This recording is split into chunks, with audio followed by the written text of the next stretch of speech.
তারেক রহমান কি সত্যি দেশে ফিরবেন? আসলে কি আসবেন? আমার কিন্তু মনে হচ্ছে হ্যাঁ আসবেন, কারণ হঠাৎ করেই একসাথে দুইটি বড় গণমাধ্যমে বিবিসি বাংলা আর ফিনান্সিয়াল টাইমসে তিনি সাক্ষাৎকার দিলেন এবং এরপর থেকেই আলোচনা শুরু। তিনি কি সত্যি দেশে ফেরার প্রস্তুতি নিচ্ছেন? চলুন দেখি আসলে কি হচ্ছে। তারেক রহমান বাংলাদেশের রাজনীতিতে যতটা আলোচিত ততটাই সমালোচিত এবং বিতর্কিত।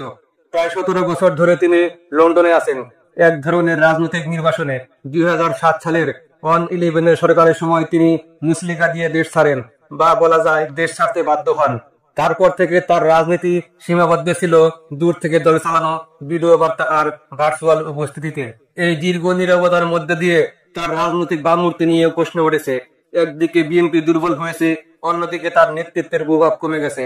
এই প্রেক্ষাপটে হঠাৎ করে বড় দুই আন্তর্জাতিক মিডিয়ায় সাক্ষাৎকার দেওয়া এটা নিছক কাকতালীয় নয়, এর পিছনে নিশ্চয় কোনো কৌশল আছে। দীর্ঘ বিরতির পর প্রকাশ্যে আসা মানেই হয়তো কোনো রাজনৈতিক মোড় ঘুরছে, অনেকেই এমনটাই মনে করছেন।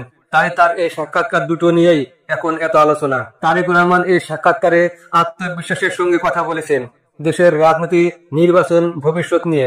বিবিসি বাংলা তাকে দেশের অভ্যন্তরীণ রাজনীতি নিয়ে প্রশ্ন করেছে, আর ফিনান্সিয়াল টাইমস জিজ্ঞেস করেছে বৈদেশিক সম্পর্ক, বিশেষ করে ভারতের সঙ্গে সম্পর্ক এবং তিনি কবে ফিরবেন এসব নিয়ে। কিন্তু তারা কিছু প্রশ্ন করলেই পারতো যেগুলো এড়িয়ে গেছে, যেমন এই 17 বছর লন্ডনে তার জীবন যাপনের খরচের উৎস কোথায়, তার নাম যেভাবে দাউদ ইব্রাহিমের সঙ্গে বৈঠকের প্রসঙ্গে এসেছে সেটা কি সত্যি, তিনি যে আমেরিকায় নিষিদ্ধ। নাইকো আর সিমেন্স দুর্নীতি মামলায় এফবিআই তাকে যে জিজ্ঞেস করেছিল তার জবাব কি, বাংলা ভাই বা মুফতি হান্নানের সঙ্গে হাওয়া ভবনে বৈঠক হয়েছিল কিনা সেই প্রশ্ন কেন আসেনি। তিনি যদি আবার ক্ষমতায় আসেন হাওয়া ভবন কি আবার চালু হবে? 21 আগস্টের গ্রেট হামলায় তার নাম কেন আসলো? 10 ট্রাক অস্ত্র মামলায় তার ভূমিকা কি ছিল? আর তাদের সময় বাংলাদেশ টানা 5 বার দুর্নীতিতে চ্যাম্পিয়ন হয়েছিল। এই প্রশ্নগুলো কোথায়? এই প্রশ্নগুলো করা যেত, এবং যদি তিনি সেগুলোর জবাব দিতেন তাহলে দেশে ফিরলে হয়তো মানুষের সামনে দাঁড়াতে তার ততটা অসুবিধা হতো না। কিন্তু এখন এসব প্রশ্নই তাকে তারা করবে। কে কখন কোন প্রশ্ন ছুড়ে দেয় তার তো কোনো নিশ্চয়তা নেই। এখন আসি মূল প্রশ্নে, যদি সত্যি দেশে ফেরার প্রস্তুতি নিয়ে থাকেন তাহলে তিনি এখনো লন্ডনে কেন? ডক্টর ইউনূসের নেতৃত্বে যে অন্তর্বর্তী সরকার সেটি তো প্রায় 1.5 বছর পার করেছে। আওয়ামী লীগ আর শেখ হাসিনা এখন ক্ষমতা নেই, প্রশাসনের সব স্তরে নতুন লোক বসেছে, অধিকাংশই বিএনপি বা জামাতপন্থী।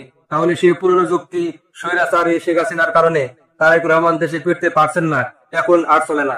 এই সরকার আসার পর বিএনপি নেতা কর্মীদের অনেক মামলা খালাস হয়ে গেছে, বেগম খালেদা জিয়ার সাজাও স্থগিত হয়ে গেছে। এমনকি যেসব মামলায় তারেক রহমান নিজে সাজাপ্রাপ্ত, 21 আগস্ট 10 ট্রাক অস্ত্র মামলা, সেসব বিচারও বন্ধ করে দেওয়া হয়েছে। কিন্তু এই মামলাগুলোকে অনেকেই রাজনৈতিক ফাঁদ মনে করেন না। বিশেষ করে 21 আগস্ট মামলায় যুক্তরাষ্ট্রের এফবিআই সরাসরি তদন্ত করেছিল। তাদের প্রতিবেদনে তারেক রহমানের সংশ্লিষ্টতার কথাও উঠে এসেছিল। শেখ হাসিনার সরকার বিদেশে পাচার করা কিছু অর্থ ফেরত এনেছিল, তবে এখন তারেক রহমানের দেশে ফেরার পথে কোনো আইনি বাধা নেই। তাহলে কেন এখনো ফিরছেন না? সম্ভবত বিষয়টা কৌশলের, কারণ দেশে ফিরলে সব দায় তাকে নিতে হবে। বেগম খালেদা জিয়া এখন প্রায় রাজনীতি থেকে অনুপস্থিত, স্থায়ী কমিটি দুর্বল, মাঠের সংগঠন ভাঙ্গা। এই অবস্থায় দেশে ফেরা মানে দল পুনর্গঠনের দায়িত্ব একাই কাঁধে নেওয়া। নেতৃত্বের দ্বন্দ্ব মেটানো, আন্দোলন গোছানো, নির্বাচনের প্রস্তুতি সব একসাথে সামলাতে হবে। কিন্তু বিএনপি কি এখনো সেই অবস্থায় আছে? আমার মনে হয় না। তাই হয়তো তারেক রহমান মনে করছেন সময় এখনো পুরোপুরি আসেনি। এক ধাপ ভুল মানেই পুরো কৌশল ভেঙে পড়বে। লন্ডনে থেকে তিনি আন্তর্জাতিক মহলের সঙ্গে যোগাযোগ রাখতে পারেন, দাতা সংস্থা, কূটনীতিকদের কাছে ভাবমূর্তি তৈরি করতে পারেন। এটাই এখন তার সবচেয়ে নিরাপদ পদ্ধতি। আরেকটা বিষয় হলো রাজনৈতিক জোটের অঙ্ক। এখানে সবাই একসাথে, জামাত, এনসিপি, চরমনাইপির, অবসরপ্রাপ্ত আমলা আর বিদেশে থাকা কিছু প্রবাসী রাজনীতি। তাদের লক্ষ্য একটাই, আওয়ামী লীগকে রাজনীতি থেকে দূরে রাখা। কিন্তু তারা বিএনপিকেও একইভাবে ক্ষমতায় যেতে দেবে না, কারণ তারা বিএনপিকে পুরোপুরি বিশ্বাস করে না। তাই তারেক রহমানের দেশে ফেরা মানেই নতুন সংঘাত, জোটের ভিতরে ভাঙ্গন, এমনকি আন্তর্জাতিক বিভাজনও হতে পারে। তবুও তার সাম্প্রতিক সাক্ষাৎকারগুলো একটা ইঙ্গিত দিচ্ছে তিনি নীরব নেই। বিবিসি বাংলার প্রশ্নে যখন তাকে জিজ্ঞাসা করা হলো কবে ফিরবেন, তিনি বললেন খুব শিগগিরই ইনশাআল্লাহ। এই উত্তরটা যতই অস্পষ্ট হোক, এটা এক অর্থে রাজনৈতিক। তিনি সরাসরি প্রতিশ্রুতি দেননি, কিন্তু প্রত্যাশা তৈরি করেছেন। মানুষ ভাবছে এবার হয়তো সত্যিই ফিরবেন। তার বক্তব্যে একটা আত্মবিশ্বাস দেখা গেছে। তিনি বলেছেন, যদি আওয়ামী লীগ ছাড়া নির্বাচন হয় তাহলে বিএনপি এককভাবেই সরকার গঠন করবে। এটা তার হিসাব। কারণ আওয়ামী লীগ না থাকলে সবচেয়ে বড় দল তো বিএনপি। বিএনপির কর্মীরা নতুন নেতৃত্বের খোঁজে আছে।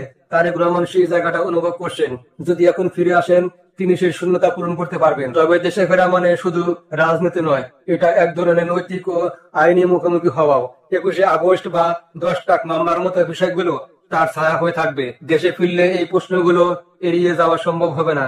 হয়তো তাই তিনি ধীরে ধীরে নিজেকে প্রস্তুত করছেন। প্রথমে জনমনের প্রত্যাবর্তন, তারপর বাস্তব প্রত্যাবর্তন। রাজনীতি একরকম সময়ের খেলা। সময় কখন কার পক্ষে যাবে কেউ জানে না। এখন প্রশ্ন একটাই, তিনি কি সত্যি ফিরবেন, নাকি এটাও আগের মতো একটা কৌশল? আমরা এখনো কেউ জানি না। কিন্তু যেভাবে তিনি গণমাধ্যমে ফিরে এসেছেন, এটা নিঃসন্দেহে একটি রাজনৈতিক প্রত্যাবর্তনের শুরু।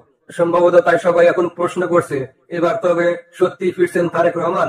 আপনার কি মনে হয়, ফিরবেন? ফেরা কি উচিত নয়? অপেক্ষা করি আমরা। ভালো থাকুন। আসসালামু আলাইকুম।